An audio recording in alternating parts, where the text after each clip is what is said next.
화요일 3부 데이터는 알고 있다. 두 분의 여론조사 전문가 배종찬 인사이트 K연구소장, 이은영 휴먼앤데이터 소장 모셨습니다. 어서 오세요. 네, 안녕하세요. 이은영입니다. 안녕하십니까, 배용찬입니다. 네, 안녕하십니까.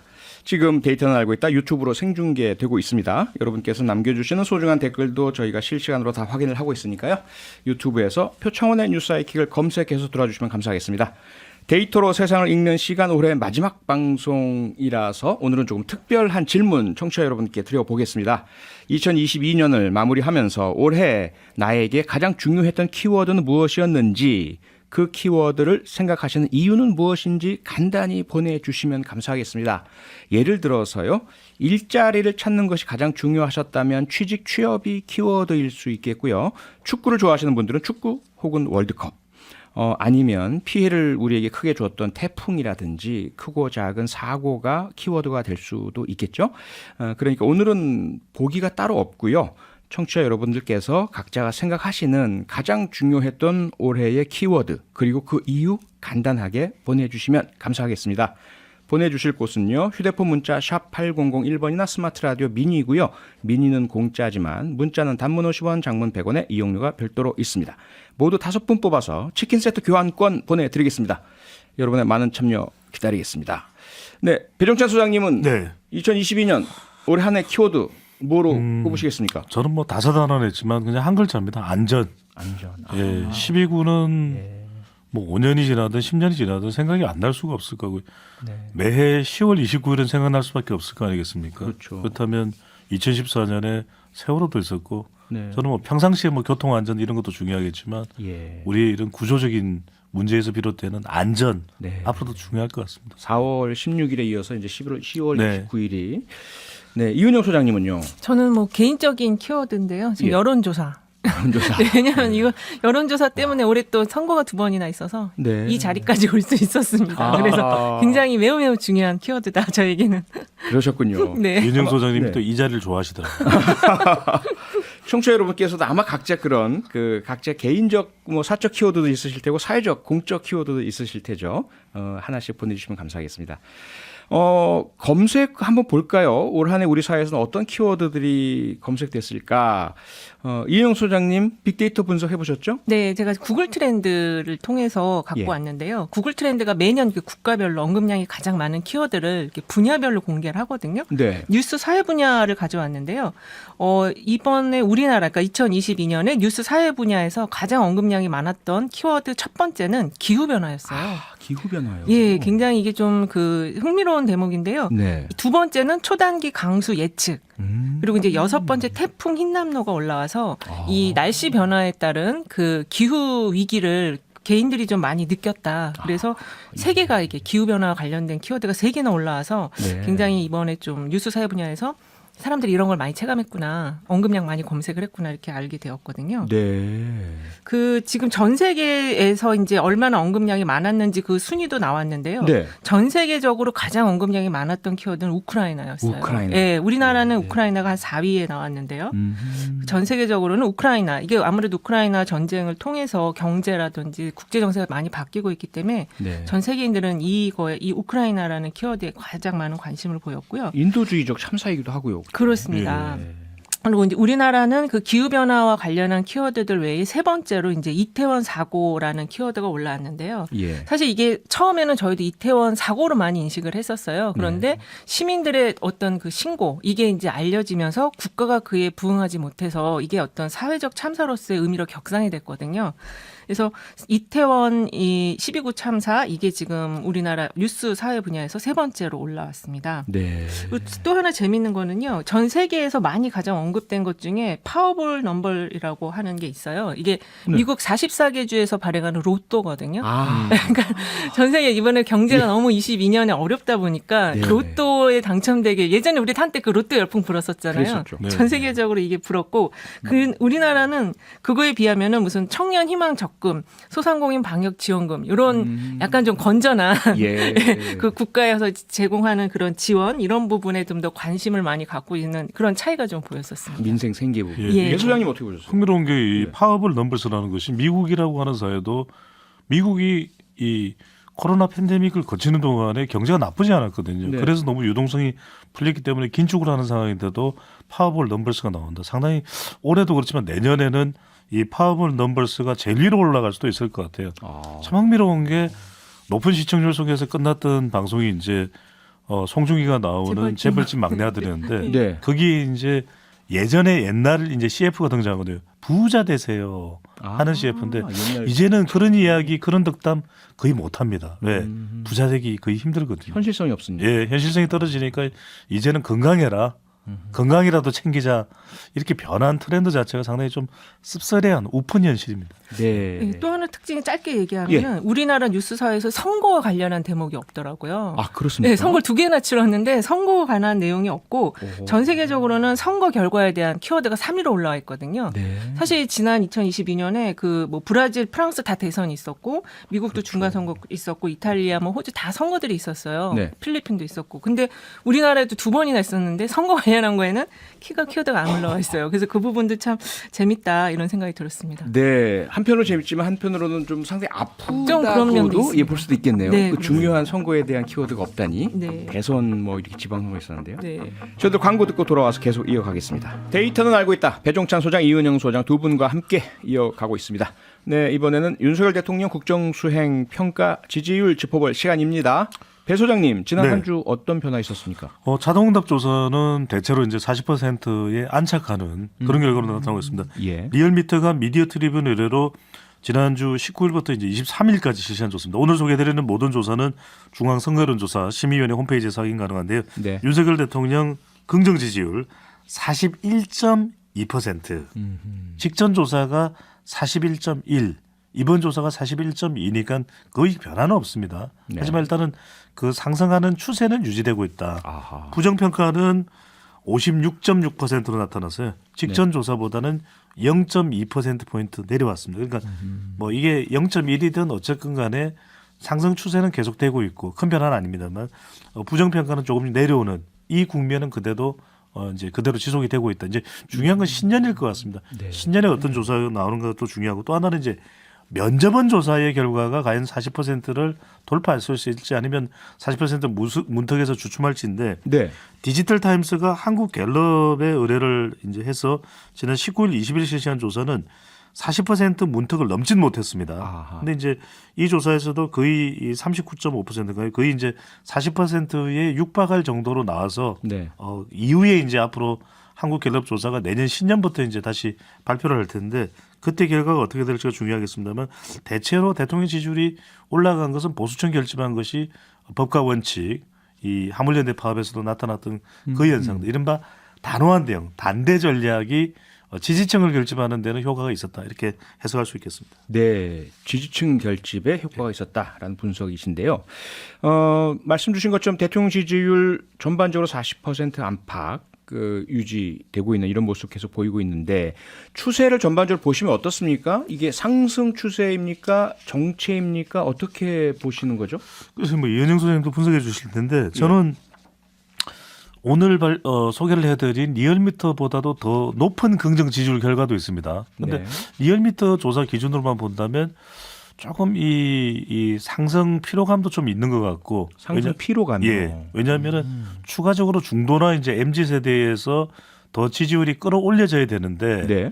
조금 이제 MZ 세대나 중도층에서는 주춤하거든요. 그렇다면 추가적으로 지지율이 오르기 위해서는 단호한 대응도 좋은데 좀 유연한 대응, 유대를 통해서 조금 이게 중도층이나 MZ 세대를 또 끌어올리는 네. 빨아들일 수 있는 그런 좀 전략도 필요하지 않을까라는 생각이 듭니다. 네. 그 유연한 대응 때문에 그 안내견, 은퇴 안내견을 이렇게 받아들이셨나요? 그게 유연한 유연한 대응일까요? 대응일 수도 있을 것 같아요. 왜냐하면 애견 인구가 1,500만이거든요. 그래서 네. 어쨌든 그 무당파층, 그러니까 중도층을 좀 더 이렇게 흡입하기 위한 이벤트였나 이런 생각이 갑자기 드는데 네. 어쨌든 지지율이 상승을 하고 있는 거는 맞아요. 근데 네. 이제 조사마다 좀 그 상승폭이 너무 좀 크다 지금. 그래서 약간 숨고르기가 필요한 지금 상황이다. 왜냐하면 30% 초반에서 지금 거의 40까지 올라왔기 때문에. 네.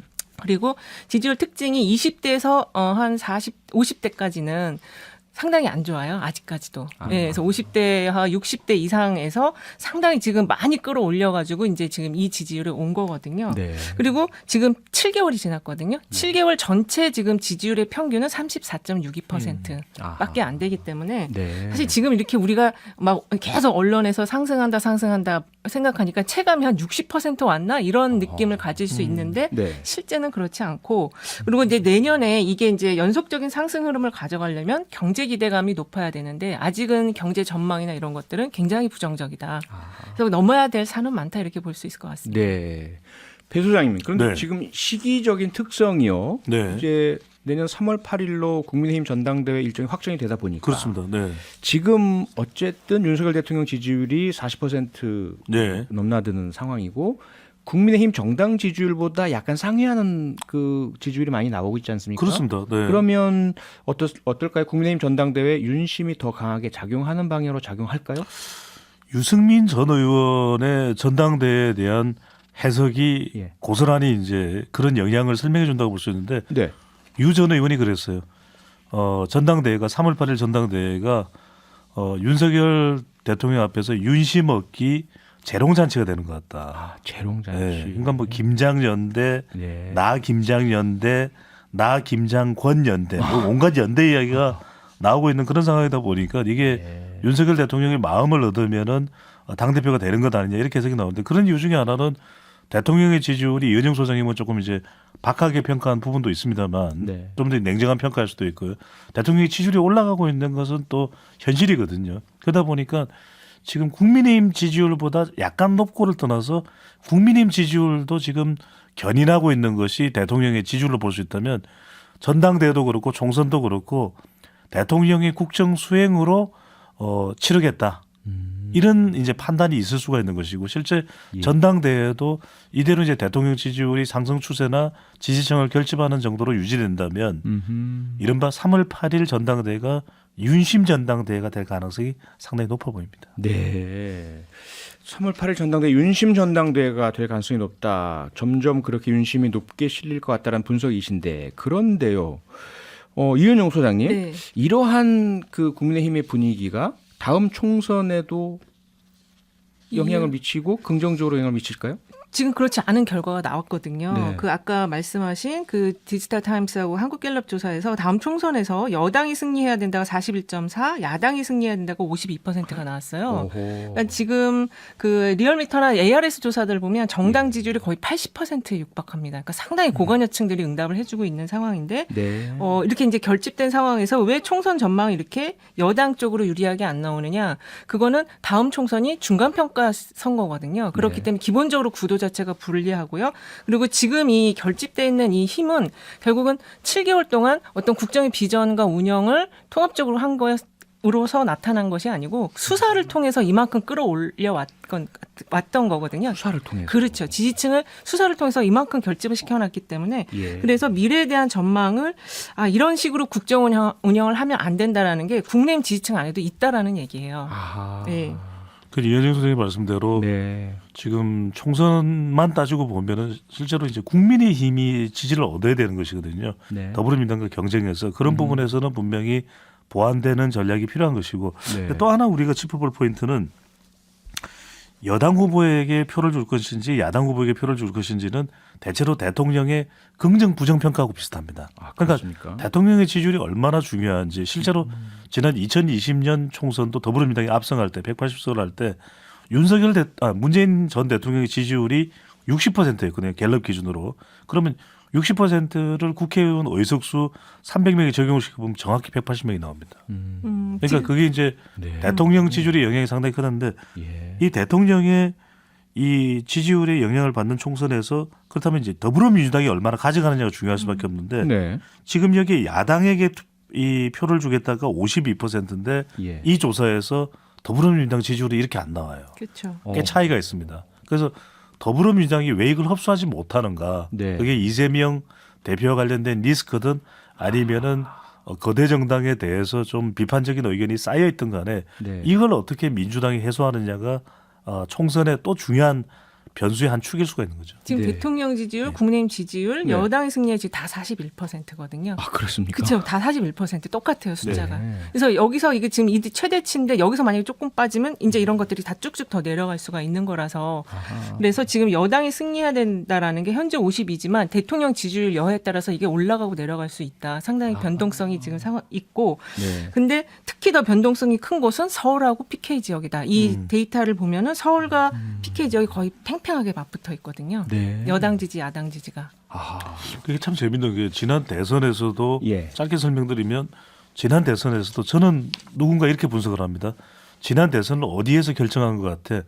저는 서울이 아니라 부산입니다. 아, 그런가요? 부산에서 윤석열 후보에게 압도적으로 표를 밀어줬거든요. 네. 그 표를 어느 정도라도 민주당이 가져올 수 있었더라면 그러니까 문재인 전 대통령의 경우에는 2017년 대선에서 부산에서 가장 많이 득표했습니다. 네. 울산에서 가장 많이 득표했거든요. 경남은 살짝 홍준표 후보보다는 뒤지는 정도였는데 아하. 지난 3월 달에 대선은 그러질 못했거든요. 네. 이재명 후보가. 그래서 저는 부산이 굉장히 중요하다. 총선 때도 이 부울경이 상당히 중요할 것 같고 그 부울경에 김경수 전 지사가 어떻게 영향을 주는지도 또 우리가 지켜볼 대목으로 보입니다. 네. 두 분의 분석의 핵심이 지금 일단 국민들의 여론은 다음 총선에서 야당이 이겨야 된다라는 것이 많긴 한데 민주당이 그걸 다 흡수 못한다. 그 네. 중심에는 네.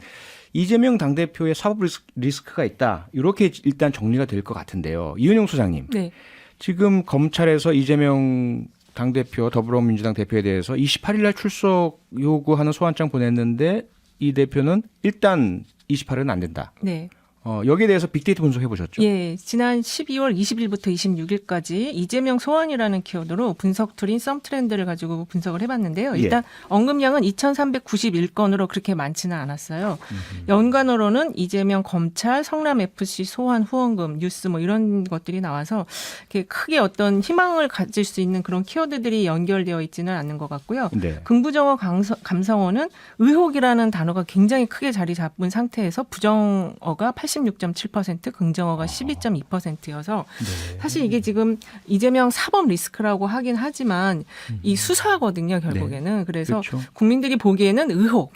근데 이게 부정적 의혹으로만 지금 보고 있다. 이렇게 정리할 수 있을 것 같습니다. 네. 이게 결국 이제 빅데이터 상은 일반 여론조사랑 좀 차이가 있습니다. 예. 그래서 실제 여론조사와 연동을 해보면 연결을 해보면은 중도층과 이제 MZ 세대가 이 소환에 대한 태도 여부와 관련해서 영향을 받을 겁니다. 저는 이재명 대표가 정면 돌파를 선택한 것이죠. 그러니까 소환 일자에 대해서는 협의를 하겠지만 네. 정면 돌파로 나가서 수사받겠다는 것은 더불어민주당을 다분히 의식했을 수 있다. 아하. 이게 이제 어떤 태도를 취하느냐에 따라서 네. 민주당의 지지율, 특히 이제 중도층과 MZ 세대이기 때문에 저는 수사를 받고 난 이후에 어떤 반응이 나오느냐에 따라서 이재명 대표가 정면 돌파한 게 더 나은 선택일 수가 있는 거죠. 네.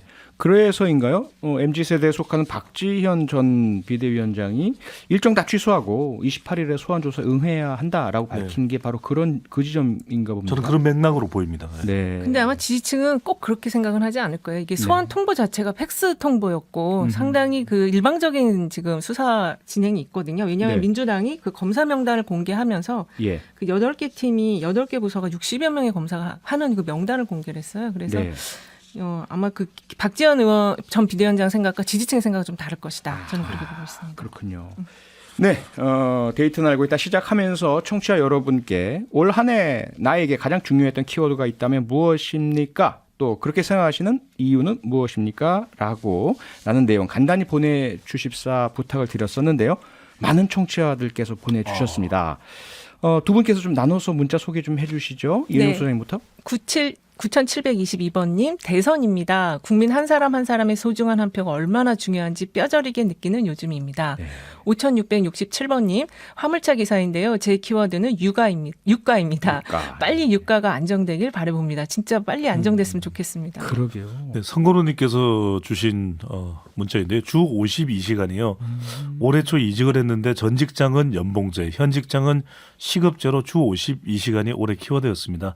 일을 많이 해서 더 버는 것도 중요하지만 근무자의 복지나 가족과의 시간, 여가 시간 보장 등이 늘어나야 선진국으로 가는 것일 텐데 나라가 점점 옛날 일만 하는 때로 돌아가는 듯합니다. 네. 이외에도 많은 청취자분들의 문자가요. 경제 혹은 노동 관련된 키워드에 집중되어 있으십니다.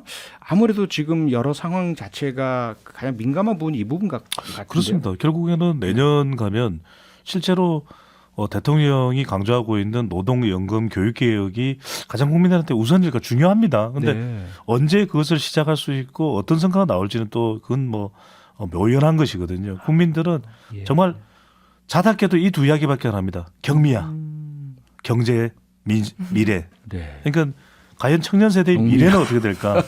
또 내년 경제는 어떻게 될까? 세상의 모든 경미들께서 깜짝 놀라셨을 것 박경미, 같아요. 고경미, 유경미, 안경미, 이경미. 네, 다 중요하죠. 네. 대통령 지지율의 가장 큰 핵심적인 내용은 결국 경제에 대한 태도예요, 대통령의. 예전에 그 노무현 전 대통령도 그 부분 때문에 많이 비판을 받았었거든요. 네. 지금 윤석열 대통령도 마찬가지 입장에 처해 있다고 저는 보고 있습니다. 네. 5700번님, 손흥민이라고 주셨습니다. 네네. 수술한 상태에도 불구하고 대한민국의 축구를 위한 헌신에 아. 큰 박수를 보냅니다. 주셨네요. 네, 이건 표디의 키워드가 아니었을까요? 예, 저도 축구 열혈 팬이기 때문에 너무 좋아하시니까. 예. 네. 저는 손흥민 선수뿐만 아니라 모든 이제 축구하는 유소년까지 포함해서 아, 네. 모든 선수들 또 축구 관계자들 응원합니다. 마지막 문자 이은영 소장님 소개해 주실까요? 네, 2715번님. 올해의 키워드는 위로입니다. 나 자신에게도 서로에게도 위로가 필요한 일들이 참 많았던 것 같습니다. 서로의 위로를 통해 올 한 해 얼마 남지 않은 하루하루를 따뜻하게 잘 마무리할 수 있길 바랍니다. 아, 네. 너무 좋은 얘기네요. 그렇죠. 이 말씀만 들어도 따뜻해집니다. 네, 벌써. 그런 말씀 꼭 전해주면 좋겠어요. 너 잘 될 거야. 행복해질 거야. 믿어. 네. 네. 위로의 말이네요. 네. 모두에게 위로가 됐으면 좋겠습니다. 데이터는 알고 있다. 오늘이 마지막 시간이었습니다. 두 분께 정말 감사드리고요. 저는 이제 마지막이지만 두 분은 계속해서 우리 청취자 여러분께 좋은 말씀 주시기를 부탁드리겠습니다. 지금까지 이은영 휴먼앤데이터 소장, 배종찬 인사이트 K 연구소장과 함께했습니다. 두 분 고맙습니다. 네, 감사합니다. 고맙습니다. 평일 저녁 6시 5분에 여러분을 찾아갑니다. MBC 라디오 표창원의 뉴스 하이킥.